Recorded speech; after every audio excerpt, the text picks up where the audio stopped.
que a personas las golpeaban, que por qué salías de tu casa, que era toque de queda, pero ellos salían porque ya llevaban cuántos meses ahí encerrados y no, ni siquiera los dejaban salir para comprar siquiera algunos víveres o algo así, o medicamento.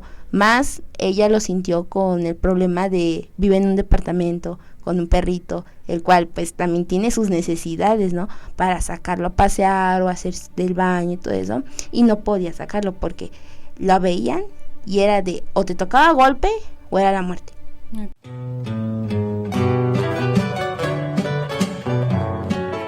Entre Milpa y Nopales Podcast, una transmisión de la Radio Pulquito para la Faro Tecomelt.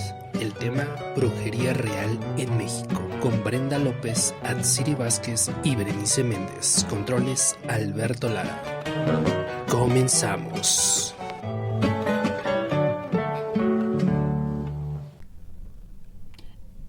¿Qué tal, amigos oyentes? Sean bienvenidos a un capítulo más de Entre Milpa y Nopales. ¿Qué tal, amigos? Es un gusto para mí saludarlos. Yo soy Bere y me siento muy feliz de que me hayan invitado a participar en este programa. No, me siento más feliz de que estés aquí. Es un milagro. Se alinearon los planetas y tenemos a la maravillosa Bere aquí. Yo soy Brenda y pues vamos a estar aquí hablando y charlando un poco de este tema. De este tema, pues como saben, el COVID-19, sus riesgos y todo lo que... Un tema algo delicado, se puede decir, pero pues obviamente tomando un poco con el respeto que se debe, también está el humor ante todo. Entonces, pues díganme, chicas, ¿cómo fue su proceso en pandemia? Pues yo creo que fue, bueno, al principio sí fue como algo de, fue relajo, ¿no? De no va a pasar nada, todas encerradas en casitas sin hacer nada. Yo creo que lo que más les benefició fue a los estudiantes en ese entonces, porque decían, sí, no hay escuela, y todos, ¿no? En casita.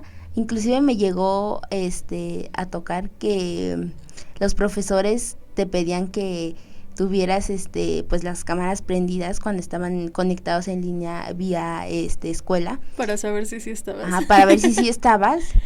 Y muchos de los que estaban ahí sí estaban, pero tenían la cara tapada y el profesor decía, ¿por qué estás tapado de la cara? Y decían, es que estoy en mi camita, todavía estoy en mi camita. Todos se la pasaban tomando clases en cama. Ok, a mí me gustaron los trends que salieron justamente por eso. Por decir, en esta época de Día de Muertos, me acuerdo que se vestían de fantasmitas y aparecían todos en la cámara. Eso se me hizo muy, muy bonito, fue una de las cosas bonitas. Sí, bueno, yo empecé a estudiar justo en pandemia. Bueno, la universidad me tocó entrar en proceso de pandemia y entonces, creo que era porque éramos nuevos, no hacíamos tanto eso que comenta Tsiri, de estar en la camita. A lo mejor. Pero yo creo que era porque íbamos entrando y... A mí sí me gustó. Esto que dices de los fantasmitas, nosotros sí nos disfrazamos con uno de los profes, porque era un amor el profe, ¿no? Pero estuvo divertido. Lo que sí es que yo siento que, o sea, a lo mejor al principio, como bien decía Tsiri, sí era como mucho relajo, porque no teníamos la idea de que fuera a ser un proceso tan complicado y que fuera a durar tanto tiempo. Es decir, uno veía las noticias y veía lo que pasaba en Europa y en otros países, pero también me di cuenta que la realidad de esos países respecto a la nuestra pues era completamente diferente, ¿no? En España, por ejemplo, se les puso toque de queda y ellos no podían salir y nada más tenían 2 horas al día para salir a hacer compras o cualquier cosa y había militares, ¿no? O sea, estaba militarizado el país. Y aquí, por ejemplo, yo siento que una de las cosas muy feas es que en un país como México con tanta precariedad laboral no era accesible para todos estar como resguardados. No sé, o sea, hay un chingo de personas que tienen trabajo informal en México que no se podían dar el lujo de no salir a la calle porque si no, no comían, ¿no? Entonces, creo que esa parte es una de las más crudas que, no sé, a mí me daba como mucho ruido de pronto, porque yo podía trabajar en home office y yo podía estar en clases, pero mis papás es de esas personas que no pueden, no falta el trabajo porque su trabajo de ninguna manera se puede hacer home office, ¿no? Él es constructor, entonces pues para nada. De hecho a mí me llegó a escuchar Yo como tengo ahora sí que amigos de diferentes países, me llegó a tocar que, pues sí, ¿no? Aquí todos hasta se sorprendían porque tengo una amiga que es de Chile, me decía, ¿cómo es posible que en ese entonces, decía que, cómo era posible que en México, pues nada del COVID, todos, casi abrazaditos, saliendo a la calle? Dice, a mí me llegó a tocar que no podíamos salir, dice, el toque de queda, los militares se ponían agresivos y salíamos, llegó a ver que a personas las golpeaban, que por qué salías de tu casa, que era toque de queda, pero ellos salían porque ya llevaban cuántos meses ahí encerrados y ni siquiera los dejaban salir para comprar siquiera algunos víveres o algo así, o medicamento, más ella lo sintió con el problema de vive en un departamento con un perrito, el cual pues también tiene sus necesidades, ¿no? Para sacarlo a pasear o hacer del baño y todo eso, y no podía sacarlo porque la veían y era o te tocaba golpe o era la muerte. Okay. Entonces, cosa fea que llegué a escuchar de varias personas y siempre a nosotros los mexicanos nos decían, pero es que cómo ellos se la viven, se la gozan en algo que pues prácticamente es mundial esto y cómo ellos se la están gozando. Okay. Creo que también tuvo mucho que ver con el contexto social que tienen y fue difícil y fue diferente para cada quien. Obviamente no iba a ser lo mismo el COVID, la cuarentena, que en realidad no fue tan cuarentena porque, Dios santo, ¿cuánto duramos? Como 2 años más o menos. Sí. No es lo mismo para una persona que trabaja todos los días y que es para el día el dinero que va ganando, a personas que pues realmente no tienen la necesidad ni siquiera de trabajar. Claramente alguien dice, ay no, pues es que me fue súper bien en pandemia porque gané esto, gané el otro y mi trabajo me permitió no sé, hacer yoga en las mañanas y no tenía que salir y súper bien, pero si vemos realmente la otra cara de la moneda, pues hubo personas que no tenían para comer si dejaban de trabajar y tenían que salir y obviamente al salir se enfermaban, traía el COVID a sus casas, su familia se enfermaba. Yo sí llegué a conocer varias personitas que llegaron a perder pues a 5 integrantes, incluso más, y esto se nota también a raíz de las tradiciones que tenemos obviamente al momento de enterrar y de velar a los muertos, porque se coloca el moñito negro en las casas, ¿no? Habían casas que tenían hasta 6 moños en ellas y sí era bastante pesado el sentimiento, la verdad. Sí, creo que sobre lo que dices tú, Brenda, hay algo que también a mí me pareció muy crudo de la pandemia y es que había personas que entraban al hospital, los que pudieron acceder al hospital, que también estaban súper saturadísimos. O sea, yo tenía amigos que trabajaban en el sector salud y me decían, es que tenemos turnos titánicos, ¿no? O sea, son enormes, sí. Medio descansamos, además de que ellos se exponían muchísimo porque pues ellos tenían la responsabilidad de cuidar a estas personas. Me decía, es que ya los recursos no alcanzan, pero también hubo tantas personas que entraron al hospital y su familia ni siquiera se pudo despedir de ellos y murieron en el hospital. Y ustedes saben, ¿no? O sea, cuando se mueren allá también era como, pues ya salía nada más en la caja y tampoco la podías abrir, la tenían que emplayar. O sea, ¿te imaginas que tú de pronto te sientes mal, vas? O sea, ni siquiera te sientes tan terrible, ¿no? Pero vas y todo se agrava y ni siquiera tienes la oportunidad de despedirte de tu familia. No la vuelves a ver nunca. A mí me pasó que uno de mis abuelos... tío abuelo, así un poquito más lejano, falleció, ¿no? Y era de estas personas súper alegres que tú te encontrabas en las fiestas y te daba gusto verlas y el alma de la fiesta. Y justo él muere en pandemia y nosotros nos enteramos como un día después y obviamente pues no pudimos ir a visitarlo, se murió en su casa, pero también les costó muchísimo trabajo conseguir pues los... ¿Cómo se llaman estos? Los del oxígeno. Los tanques de oxígeno. Ajá, justo. Oxígeno. Y era carísimo además, ¿no? O sea, ¿te imaginas personas que no están trabajando? O sea, y no lo digo solo en este caso, en general de los muchos casos que pasaron de personas que no estaban trabajando, conseguir tanques de oxígeno era terriblemente complicado. Y te digo, estas personas que entraron a un hospital o se murieron y no pudieron volver a ver a su familia. Y también la otra parte, ¿no? De la familia que ya no puede volver a ver a esta persona que ama y que forma parte de su vida. y las distancias terribles de ni siquiera poder acompañarse unos a otros en las pérdidas. Yo creo que hay muchos puntos porque, bueno, mi tía es doctora y sí, yo creo que no solo a los que tenían COVID les afectó, sino también yo creo que a los doctores, porque ellos decían que pues ya en el momento que terminó todo, entraban como en una depresión. Ella le tocó de que tanto bebés, niños, hasta ancianitos, cómo se le morían hasta en los brazos. Y ella de día y de noche estaba ahí con los de COVID. Nada más yo la veía cómo llegaba a la casa toda llorando es que se me murió entre los brazos y es que ya no puede hacer nada. Y yo creo que más allá de todo lo que vivimos o lo que cuentan las personas, pues sí hay un lado más pues más triste o algo que los médicos no te dicen, que pues pasan en las noticias de que ay, es que se murieron y hay muchos casos y que todo el sector de salud está pues con puros pacientes, ya ni hay ni siquiera camas, porque ella me decía que ni siquiera habían camas, que a los pacientes los tenían en el piso con lo que podían, porque ni siquiera se había abasto, medicamentos que se acababan y todo un caos.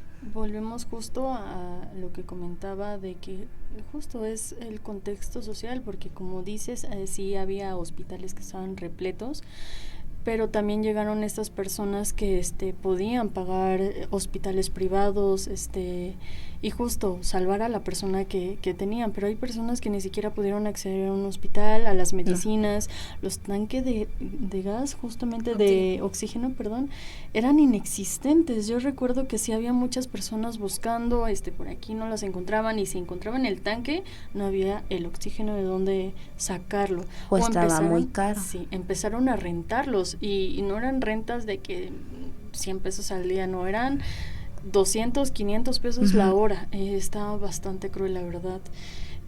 Igualmente, no sé si... Bueno, es que sí fue mucho, obviamente, por el contexto que tuvieron muchas personas de que necesitaban trabajar, pero también hablamos de esta parte mala, donde la gente no hacía caso. O sea, yo sí llegué a ver, en internet, lugares donde estaban todavía haciendo fiestas. Estamos hablando de fiestas grandes, de 200 a escondidas. Obviamente de allí salieron varios afectados, la verdad, de que yo supe, de que yo me enteré de por su día de fiesta, unos 15 años por aquí, una boda por allá. De hecho hay un capítulo de La Rosa de Guadalupe de eso. Justo. Y no es canon, sino el capítulo de La Rosa de Guadalupe. Exacto. Sí, justo, yo estaba checando que ya se están pasando un poquito con los guiones en La Rosa, pero... Pero bueno, es parte de la cultura popular mexicana. Y bueno, vamos a dejar un poquito el tema, porque hoy tenemos un invitado justamente, y queremos presentárselos. Él es un tallerista justo aquí de la Faro de cartonería, y pues se los vamos a presentar regresando de este corte musical. Vamos para allá. Hola, regresamos a su programa Entre Milpas y Nopales. Y bueno, estamos aquí con el maestro de cartonería, representante del colectivo Jaén de Cartonería, el profesor Raimundo Medina. Hola, ¿qué tal? Buenas tardes. Buenas tardes.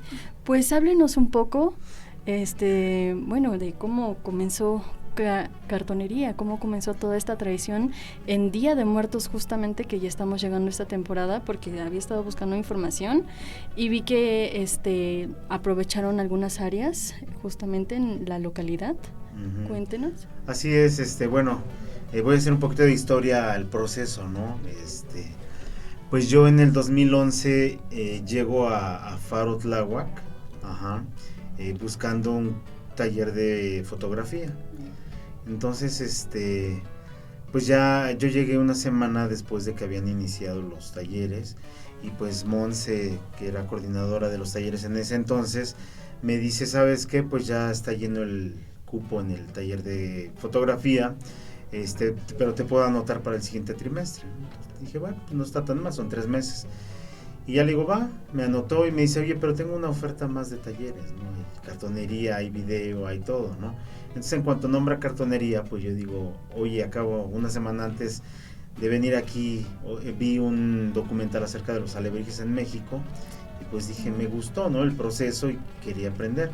Entonces, pues justo una semana después estoy inscribiéndome al taller de cartonería Tláhuac. Entonces, pues ahí es cuando empieza este proceso, ¿no? Es un proceso en el cual tenía dos decisiones. Y ¿por qué lo menciono? Porque cuando llego a la primera clase del taller de cartonería en Tláhuac, pues llego y está una mesa repleta de niñas, ¿no? Y yo así de, ¿este es el taller de cartonería? ¿Sí? Sí, claro. Y pues me dice la maestra Celia Urquiza, sí, ¿qué crees que es el taller? Y ahorita hay puras niñas inscritas, ¿no? ¿Cómo ves? ¿Te quedas o qué onda, no? Le dije, pues me quedo, ¿no? Pues no pasa nada, ¿no? Entonces me dice, ¿pero qué crees? Como son puras niñas, pues nuestro primer ejercicio van a ser pulseritas de cartón, ¿no? Y yo así de, yo quiero hacer alebrijes. Ajá. Sí, claro. Entonces, pues bueno, me quedo y hago mis primeros cortes en cartón. A la siguiente clase, que era el jueves, pues estoy en el trabajo y yo así de, sí voy o no voy, ya no quiero ir a Faro, ¿no? Pero pues algo me dijo, ve. Sí, sí, claro. Pues llegué a la segunda clase, ya había adultos en el taller, entonces pues ya empecé a sentirme un poquito más incorporado. Y menciono esto porque si no tomo esa decisión de ir a esa segunda clase, pues obviamente nada de esto existiría, ¿no? De las calaveras gigantes de Tláhuac. Entonces ahí empieza el proceso, se llega el momento precisamente en agosto, septiembre, nos dice la maestra, ¿saben qué? Vamos a hacer unas calaveras para Día de Muertos. Entonces nos llevó un modelo de calavera, pero pues a mí no me gustó tanto, ¿no? Entonces sí, yo bien rebelde, como siempre, dije, oiga, ¿puedo hacer yo mi propio modelo de calavera? Y me dice, pues adelante, ¿no? Entonces creo 2 calaveras de escala real, pero pues muy diferentes a la que ella nos iba a enseñar, y la verdad es que me gustó muchísimo, ¿no? Me gustó mucho ese proceso. Y cuando llegó con las calaveras a casa, mi sobrina y mi cuñada me dicen, oye, ¿qué onda? Pues están bien padres, ¿por qué no hacemos algo, no? Enséñanos, y hacemos una ofrenda de puro cartón. Entonces, pues teníamos como 15 días para hacerla, nos pusimos a trabajar y sí lo logramos, ¿no? Una vez que teníamos la ofrenda de cartón, pues dijimos, para ponerla aquí adentro de la casa, ya todos la vimos, ¿no? Entonces se me ocurrió tomar la calle para exponer la ofrenda. Ok, y de hecho es algo muy bonito, porque no solo se lo quedan ustedes, sino ya es algo para a la comunidad, para que lo vean todos y lo disfruten. Eso es muy, muy bonito. Sí, pues esa fue la razón para poner esta ofrenda en la calle, ¿no? Entonces, a partir de ahí empezamos a usar la calle, y pues hasta ahora, después de 13 años, pues empezamos, seguimos tomando la calle como nuestro medio de expresión artística. Una de las cosas por lo cual yo los conocí, bueno, no directamente, pero sí había visto las fotos de estas obras gigantes saliendo del asfalto. Me llamó muchísimo la atención, se hicieron muy virales y me gustó mucho. ¿Cómo surge esa idea de aprovechar los baches y lo que pasó después del 17? Sí, claro. Pues veníamos de un proceso de usar la calle con cartonería a escala real, ¿no? Entonces, viendo las necesidades y el interés de la gente que asistía, pues decidimos empezar con cartonería monumental, ¿no? Este proceso inicia en el 2015, cuando hicimos nuestras primeras catrinas monumentales de 3 metros, pero en el 2017 pues viene el terremoto. Nosotros ya teníamos ahí preparadas las piezas para ese año. Para el siguiente año también ya teníamos el proyecto pues prácticamente preparado, y decidimos dejar este homenaje luctuoso a los muertos para el 2019. Entonces en el 2019 construimos 2 calaveras monumentales, tenían más o menos 3-4 metros, pero nada más era un pedazo de cuerpo, ¿no? Tórax y cabeza. Entonces íbamos a representar el escombro, ¿sí?, de los edificios caídos y todo con cartón, y una semana antes mi vecino de enfrente demuele su casa y empieza a sacar pedacería de tabique, aplanados, y pues no me había parecido mucho, porque dije, estamos a punto de poner la muestra y pues el escombro se va a ver feo, ¿no? Pero empieza a sacar pedazos de losa y ahí es cuando le veo esta utilidad a ese escombro para nuestras calaveras. Entonces dejamos el cartón y le pusimos escombro real, ¿no? Entonces pues ese elemento fue fundamental para que la muestra gustara muchísimo. La muestra de ese año se llamó Mi Clan Urbano y pues era un homenaje luctuoso a los muertos del sismo. Pues muchas gracias. Bueno, nada más, como ya estamos casi por concluir, cuéntanos un poquito de qué es lo que esperamos este año del taller de cartonería para festejar justamente Día de Muertos. Ok, pues en el taller de cartonería aquí en la Faro Tláhuac, que estamos ahorita haciendo catrinas, calaveras y pues muchas cosas más para las ofrendas de Día de Muertos. El taller de cartonería aquí en la Faro Tláhuac lo imparto los lunes de 4 a 7, los martes y jueves de 3 a 7. Entonces pues estamos haciendo muchas sorpresas. En Calaveras Gigantes de Tláhuac, en Jaén Cartonería, estamos ahorita construyendo un Tlaloc de 6 metros. Al parecer va a ser el Tlaloc más grande que se ha construido aquí en México y pues esperemos tener ese reconocimiento, ¿no? ¿Por qué? Porque es un dios al cual le debemos la vida por medio del agua, ¿sí? Y también vamos a hacer un reconocimiento luctuoso a los muertos por los huracanes desde el año pasado. Este año es el aniversario de Otis y pues Guerrero ha estado devastado, ¿no? Desde el año pasado y ahorita este año vuelve a ser devastado por los huracanes. Entonces siempre buscamos estas temáticas tanto en Faro, en el taller de cartonería, como en Jaén Cartonería. Okay. Oye, pues está padrísimo el proyecto. La verdad es que me encanta que justo retomes problemáticas y situaciones de lo que estamos viviendo en México, porque también nos hace sentir representados y creo que inspira, ¿no? Siempre te hace sentir más cercano. Y hablando de la representación, pues también quiero contarles, ¿no? Que ahorita tiene un mes que viajamos a Denver, a la ciudad de Denver, Colorado, por una invitación de unas gestoras culturales de allá. Nos invitaron porque están haciendo un evento de Día de Muertos, ya tienen 3 años haciéndolo y pues esta vez nos invitaron a nosotros a construir 2 calaveras con una temática muy bonita aquí en México, que son las mariposas monarca. Las mariposas monarcas dentro de nuestra historia representan las almas de los muertos. Entonces pues el trabajo ya ha trascendido las fronteras de México y eso es lo que nos tiene muy contentos. Ya vean, para que vean que de aquí de Tecomil y de los Faros salen gente bien chingona, ¿no? Así es, además yo empecé como alumno de Faro Tláhuac, ahora soy tallerista de Faro Tecomil y sí, efectivamente, como lo mencionas, he tenido la oportunidad por medio de la cartonería de llegar hasta pues más allá de las fronteras de México, pero también con la fotografía, ¿no? Tuve la oportunidad de estudiar fotografía en Faro Tláhuac y mis obras, aunque yo no he viajado, pero mis obras se han ido ya a otros países, ¿no? En cuanto a fotografía. Entonces, de verdad, visiten los faros, estudien en los faros, es un lugar de muchas oportunidades. Claro, y vénganse al taller de cartonería aquí con Ray, por favor, y pues muchas gracias, Ray, por habernos acompañado el día de hoy y por esta entrevista. Muchas gracias. Muchísimas gracias y es un honor más que nada. Gracias por la invitación y que vivan los faros. ¡Vivan los faros!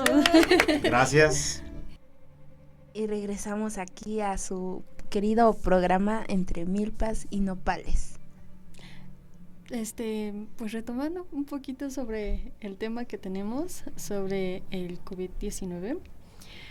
Híjole, justamente les iba a preguntar justo de estas personas que no respetaron realmente la cuarentena y que pues estaban haciendo tipo de fiestas.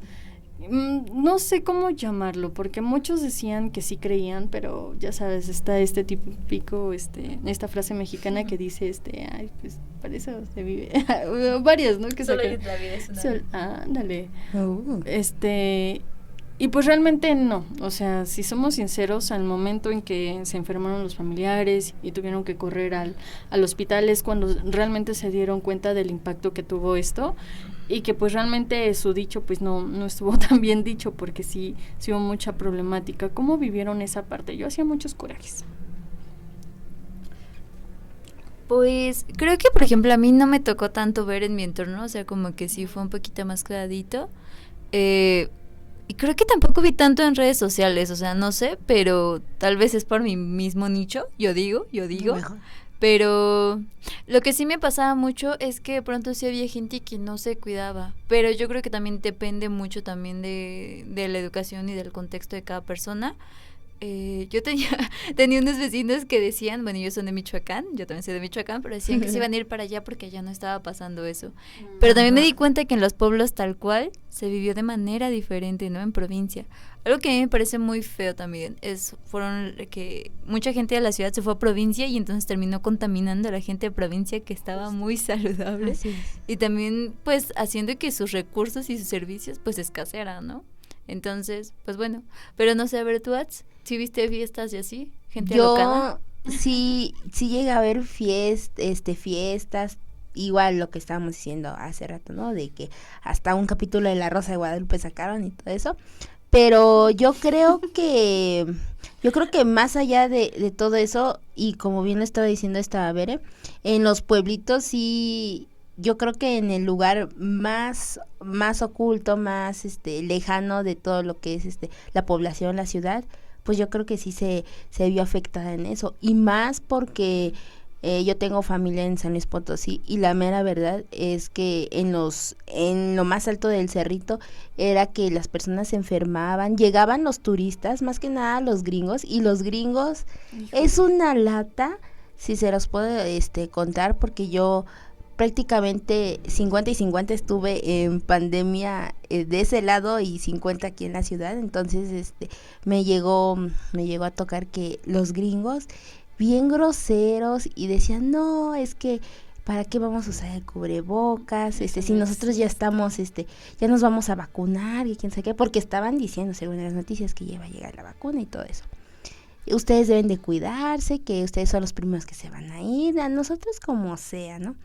Y yo sí dije, qué gente más fea, perdón por la palabra, pero sí me llegó a tocar de que pues viejitos que no tienen tantos recursos, que lo único con lo que se ayudan es con lo que sacan de ¿cómo podría decirle? Sus tierras, sus ganados y todo eso, y allá no, el médico va, pero ¿qué les gusta? Una vez al año, y eso es mucho, porque si quieres ir tú a algún hospital y todo eso, tienes que tomar no sé cuántos camiones, irte hasta el otro pueblito para que te atiendan, porque allá sí la verdad está bien feo. Sí, justo, yo vengo de Oaxaca, en un pueblito ahí cerca de Oaxaca, Veracruz, más o menos, así le llamo yo porque está en el borde, entonces tanto arrastra cultura veracruzana como oaxaqueña, ¿no? Entonces pues fíjate que yo sí tuve la oportunidad de ir, no en pandemia, un año después. Pues sí, teníamos que ir a visitar forzosamente abuelos y los que estaban para ver cómo habían pasado toda la situación. Digamos que sí se puso pesado, pero la gente de allí decía, no es COVID, se murió de otra cosa, o sea, realmente ellos negaban el hecho de que COVID había llegado allí y no se cuidaban. Yo recuerdo que llegué con cubrebocas y toda la cosa, ¿no? Para tratar de cuidar. Y no, y ellos andaban todos frescos, no se cuidaban, como decían, no, pues aquí, ¿quién más viene aparte de usted? Fresco como lechuga. Sí, la verdad, sí. Ahí no pasaba nada. No, realmente no pasaba nada. Pues a mí no me tocó el tiempo de estudio, entonces yo no viví esa parte de escolaridad, de saber cómo utilizar Zoom. De hecho, ahorita yo todavía batallo con Zoom porque yo no aprendí a utilizar Zoom en ese momento. Classroom, por decir, mis hermanos sí tuvieron la necesidad, pero es que creo que sí aprendieron, no aprendieron, la verdad es que yo no sé, yo allí ya no me metí, pero sí lo que sí me tocó vivir a lo mejor fue el proceso de tratar de mantener arriba un negocio. Yo tenía un negocio aquí en Tecome justamente, fue difícil el no abrir tanto tiempo, el abrir Facebook y empezar a vender por esta parte de en línea. Sí. Es de muebles, entonces imagínate, fue un poquito difícil, entonces tuvimos que recurrir a meter más cosas. Cuando ya se hizo esta parte donde nos decían, no, pues si tienen que trabajar porque tienen que comer, fue que empezamos a abrir, pero igual las restricciones estaban de pon una cadena, no dejes pasar a nadie, el gelecito, que en esos momentos también era escaso y no encontrábamos en ninguna parte, que los cubrebocas. Hubo una persona, una tía mía, que se puso justamente, no sé, es que lo vuelvo a repetir, como que a unas personas le fue o muy bien y a otras personas le fue como o muy mal. A una de mis tías justamente en ese momento empezó a hacer como ropa, y se consiguió su maquinita de coser, le llegaron telas y todo eso, y empezó a escasear lo que es el cubreboca normal. Entonces ella empezó a hacer cubrebocas de tela y empezó a venderlas, y era de que 10 pesos y sacaba que serán los 500 al día. Entonces ella pues sí se cuidó mucho en ese momento. También era de que tenía que salir a trabajar, pero en esa parte monetaria creo que a ella le fue muy bien en estar vendiendo cubrebocas. No solamente en eso, también hubo farmacias que salieron adelante justamente por esta parte. No sé cómo fue. Y yo creo que hay pros y contras, porque yo también tenía mi negocio y todo, y era de poner y quitar, ¿no? Poner y quitar. Entonces yo como tal no tenía un local fijo y todo eso. Entonces cuando son cositas así como muebles, ropa y todo eso, pues no hay problema, ahí los guardas y ya cuando ya se recupere todo, pues ya lo sacas y otra vez a vender. Pero en el caso de las personas que ya a mí me llegó a tocar ver que pues venden frutas, verduras, cosa que se echa a perder, es como de ahí ya se les fue todo. O sea, ellos viven al día con eso.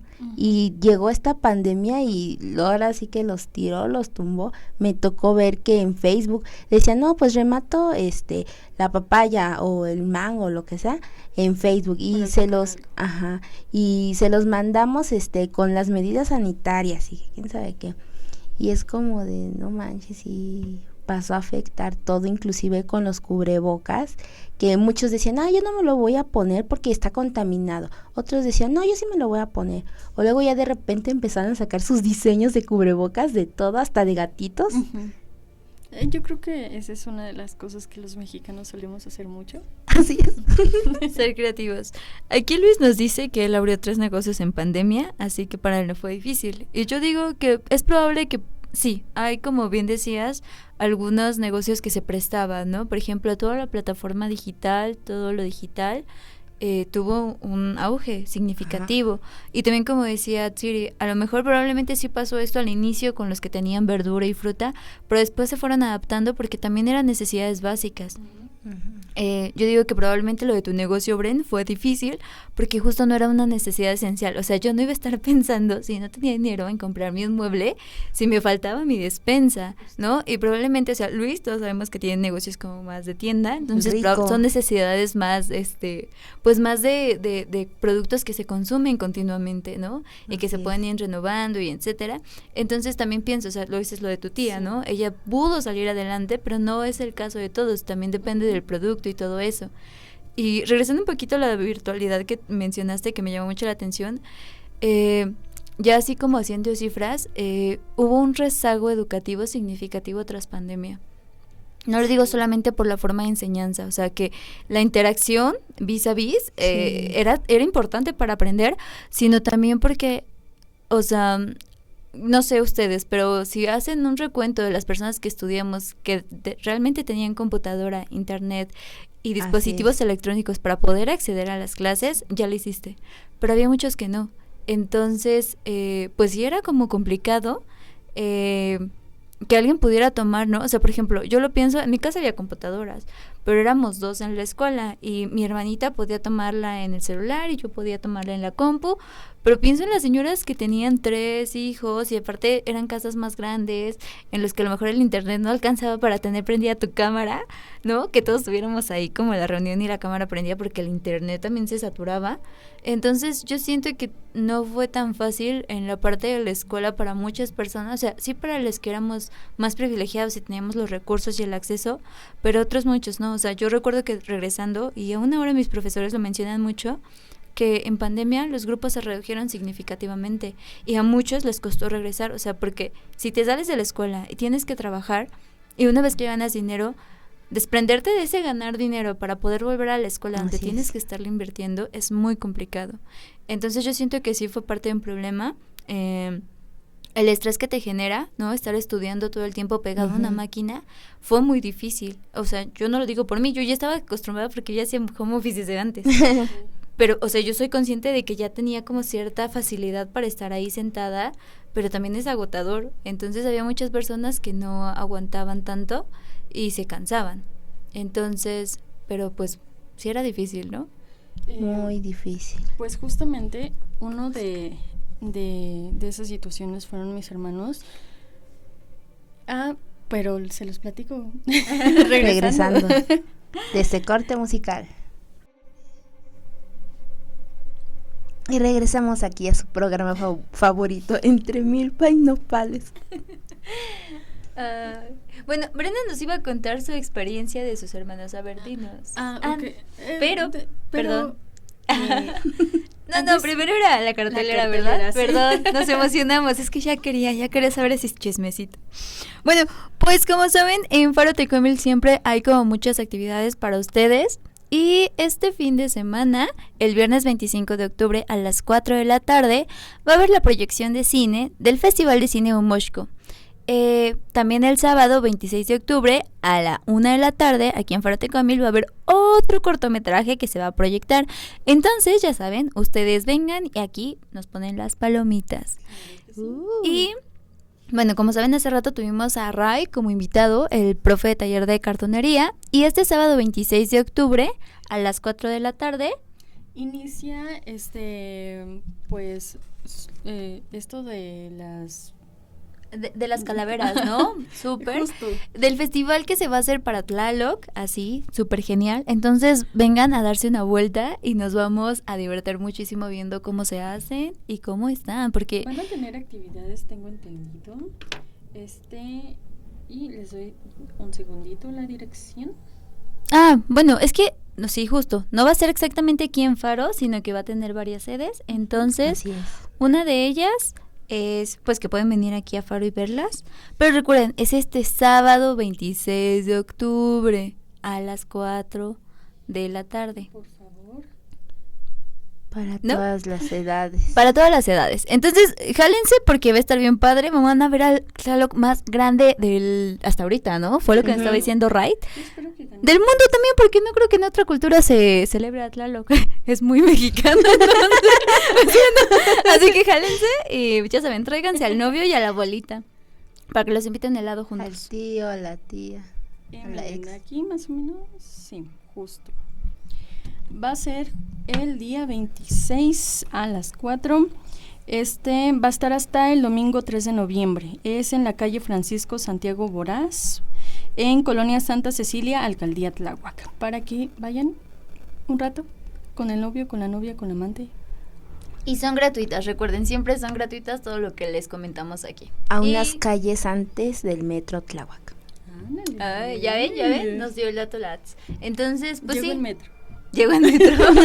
Bueno, entonces, ahora sí, Brenda, yo quiero saber el chismecito. Cuéntanos. Justo, y sí, ya, nos ponemos un poquito tristes de nuevo. No, justo de lo que hablabas de los estudiantes que dejaron de ir, uno de esos pares fueron mis hermanos. Justamente por esta temática, en el hecho, no nos afectó tanto en el internet y en a lo mejor las cosas como los dispositivos, porque teníamos, pero sí notamos el declive en los profesores. Ya no es lo mismo, realmente, y más con personas, por decir, mis hermanos son sordos, obviamente tienen otras necesidades al momento de explicarles, ¿no? Estamos hablando del lenguaje de señas, directamente lo que es la representación en la pizarra o la explicación directamente face to face con el profesor. Se nos complicó muchísimo, porque hay temas que a lo mejor yo tenía que estar trabajando y mi mamá no le entendía todo y no podía explicarle todo a mis hermanos se aburrían, o justo en esto de que la gente pues no sabe mucho de tecnología. Entonces sí hubo una barrera bastante grande en esa parte, donde mis hermanos se cansaron y mi mamá se cansó y yo me cansé. Entonces no podía yo llegar del trabajo a decirles, pues pásenme la tarea, pásenme esto, pásenme el otro, y se los reviso, porque yo también venía cansada. Entonces mi mamá, todos estábamos como en ese momento cansados y frustrados, que mis hermanos optaron por dejarlo. Retomaron otra vez cuando ya volvieron de nuevo a clases, pero sí perdieron sueño y justamente yo creo que está esta generación de estudiantes que muchos están atrasados, justamente 1 o 2 años. Justamente por esto que pasó de lo de pandemia y todo eso, varios se atrasaron. Inclusive me tocó ver que ahora sí que por estos recursos que no tenían, o hay algunos que sí, pero les faltaba algunas cosas, o hay unos que no podían por alguna discapacidad y todo eso. Y eso se los puedo decir porque mi tío trabaja en el Politécnico de Zacatenco, y él literal se la pasaba todo el día en la computadora, nada más con los exámenes extra de todos los alumnos que porque no tenía computadora. Y no sé si llegaron a escuchar en las noticias, pero habían varios como profesores que a fuerzas les exigían que la computadora, sí, y que si no los reprobaban o a ver cómo la hacían, sí, que tienen para comprarse otras cosas y no para una computadora. Es como de, no manches, no tengo tanto dinero como para una computadora. Sí, claro. Y bueno, por ejemplo, yo hace ratito les comentaba que sí hicimos esto de los fantasmitas, ¿no? Con un profe que era mi profe de mate. El profe era un señor grande, que nosotros lo amamos porque le costaba muchísimo dar la clase, pero lo amamos porque él le habló a su hijo para que justo él pudiera hacer las videollamadas y él le leía los comentarios y así. Y se compró un pizarrón para podernos explicar, entonces lo amaba. Pero también me quedé pensando, justo Clau también nos lo mencionaba, que hubo personas que ya trabajaban y que su rama pues no era tener que estar en las tecnologías ni en la digitalidad. Y tuvieron que aprenderlo para no perder sus trabajos, ¿no? Entonces pienso en todos los profes que tuvieron que adaptarse, como tú bien decías, tu tío se la pasaba todo el día checando exámenes, y yo tenía profes que se la pasaban todo el día, o mi mismo jefe que también pues trabajaba un poco en eso, me decía, es que, o sea, para que mis alumnos entiendan, yo tengo que encontrar recursos que les puedan ser accesibles. Y había profes muy chidos que se pasaban horas intentando entender cómo funcionaba y generando recursos y hacer otras cosas. Y también hubo otros profes que no pudieron, ¿no? O sea, porque también es comprensible que no todos tenemos las mismas habilidades, pero también está bien triste, ¿no? Por todo el rezago que hubo. Entonces, hubo profes muy chidos que sí pudieron adaptarse y otros que no, y pues estaba bien difícil. Y pues pensemos en todas las personas que sí tuvimos que adaptarnos a la virtualidad para poder trabajar, porque es algo que pues nunca se nos había exigido. Sí, yo creo que no solo los alumnos, sino también los profesores, porque les decía, mi tío me contaba de que pues él como sea, ¿no? Ya le sabe un poquito más a la tecnología y todo eso, pero a las personas, bueno, a los profesores que no sé, un ejemplo, les faltaba nada más 1 año para jubilarse y ya eran personas adultas. ¿Y cómo le hago? O sea, ¿cómo le hago para encender una tablet y conectarme un teléfono o algo? A veces tenían que pedirle ayuda a sus hijos, sobrinos, algo, para que les ayudaran. O ahí había veces de que, no, ¿saben qué? Vamos a suspender hasta que esto se recupere. Y por el momento, pues yo me encargo de ustedes y a ver qué cosa le invento aquí al director o X cosa, para que ella, bueno, la misma persona, se pudiera zafar de toda esta tecnología, porque, como saben, una persona adulta ni siquiera sabe manejar. Hay unos que sí, pero no estoy diciendo que todas, pero pocos, y y no saben manejar una tablet, una computadora, lo que sea, era feo. Lo tuvieron que aprender.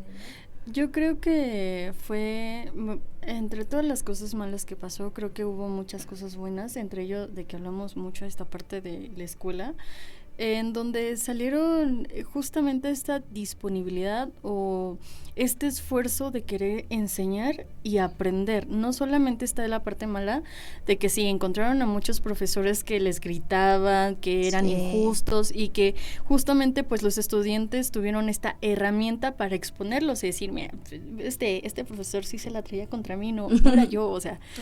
Sí. No, sí, o sea, tuvieron esa posibilidad, ¿no? Pero también salieron estos maestros donde nos dimos cuenta que realmente querían ser maestros, realmente querían enseñar, y también estuvimos con estos estudiantes que se esforzaron al máximo por aprender. Salieron noticias donde había niños tratando de agarrar señal para enviar sus tareas, eso lo vi mucho, o los que no tenían recursos para hacer ciertas cosas, pero aprovechaban su entorno, y te das cuenta que sí querían. Entonces, mi conclusión es que tenemos que tener otro programa. Parte 2. Parte 2 de esto, porque me quedaron muchas cosas por decir. Sí, claro. Digo, les quedamos a deber las conspiraciones, pero eso se queda para otro día. No, sí, justo yo me quedo con que hubo cosas muy padres de la pandemia. Digo, muchas cosas también muy difíciles, pero hubieron otras cosas en las que pudimos hacer introspección y así, los afortunados, entiendo, hablo desde mi privilegio. Sí, claro. Pero también creo que algo que no me gusta es que volvimos a una normalidad y de pronto olvidamos muchos de los aprendizajes que tuvimos, ¿no? Como la solidaridad o sea, en general varias cosas que pudimos haber hecho como mejores hábitos, ¿no?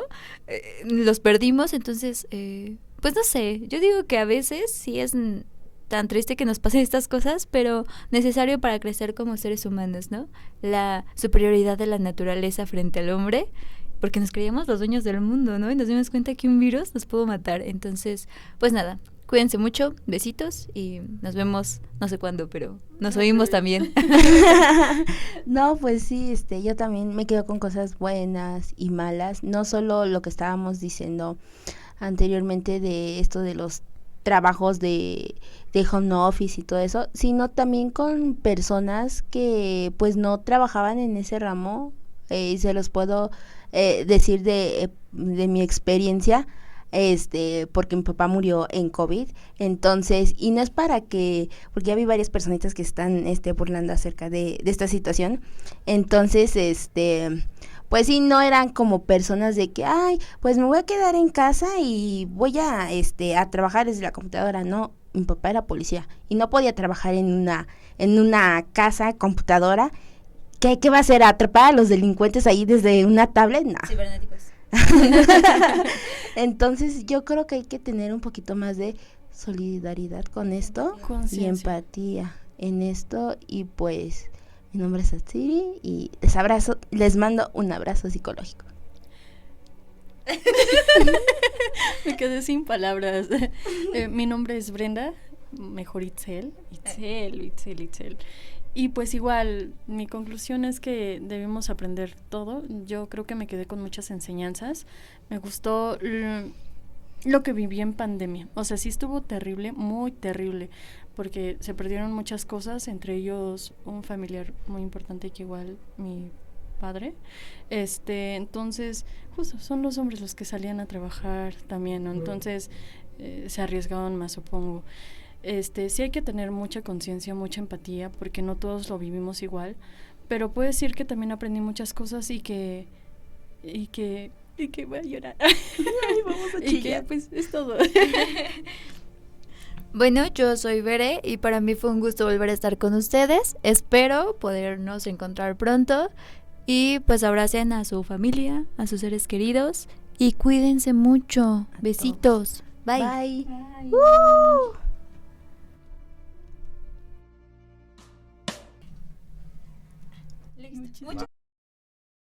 Hola, soy Atsiri, transmitiendo para Entre Milpa y Nopales, con la pregunta del día de hoy.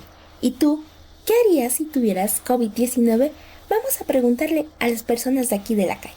Acompáñanos.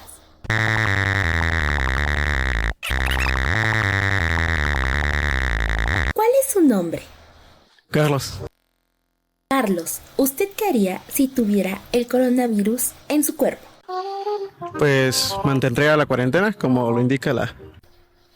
¿Y si el doctor le dijera que es su último día, que ya no va a estar en este planeta Tierra, que ya se va a ir con Diosito, qué le gustaría hacer antes de ir? Disfrutarlo con la familia. ¿Cuál es tu nombre? Spidey Mouse. ¿Tú qué harías si tuvieras el coronavirus en tu cuerpo? Pues me moriría, yo creo.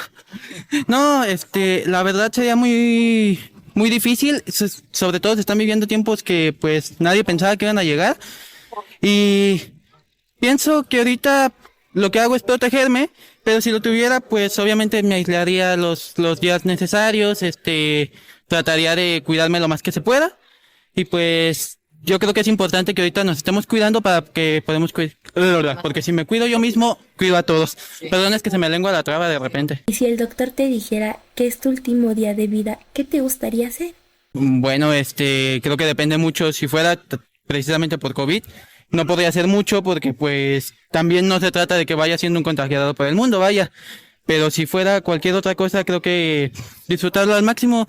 Y creo que precisamente lo que haría sería venirme a trabajar. Esto es lo que amo, lo que me gusta hacer y lo que si pudiera hacer lo haría toda la vida. ¿Usted qué haría si tuviera el coronavirus en su cuerpo? Yo siento que sería una forma muy fea, ¿no? No supiera qué haría, porque no estoy en ese lugar. Si el doctor le dijera que es su último día de vida, ¿qué es lo que usted hiciera? Yo siento que haría, y ni idea, yo creo que no tuviera idea. Y bien, esta fue la pregunta del día de hoy. Mi nombre es Atsiri, transmitiendo para Entre Milpa y Nopales. Regresamos al estudio.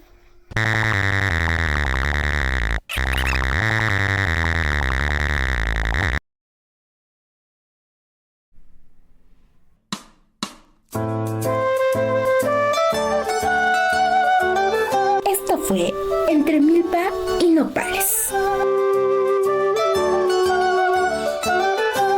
Sintonízanos y acompáñanos en esta aventura única, donde cada nota y cada palabra resuena con el sabor de nuestra tierra. Entre Milpa y Nopales.